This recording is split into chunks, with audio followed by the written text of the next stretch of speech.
E di që ajo që ka diagnostikon dhe ajo që ka tregon është shumë ma e madhe se dëmet apo efektet anësore dhe normalisht që kur është kjo një gjithmonë duhet vendosim ma mirë me i përballë efektet anësore se sa ta na shkallëm një përgjigje që na je PET-CT. Po, a ka ma shumë rrezatim PET-CT se një CT normale?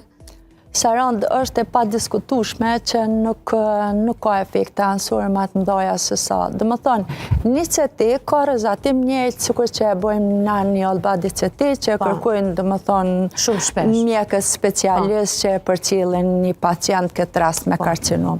Kështu që qasja e rrezatimit këtë varet prej aparatit. Nëse aparatet janë shumë stresore dhe janë më të sofistikuar, sasia e rrezatimit është më e vogël. Nëse janë më pak të avancuar, atëherë doza rrezatimit është më e madhe mirë, por nuk është më e madhe se sa që bëhet një CT normale.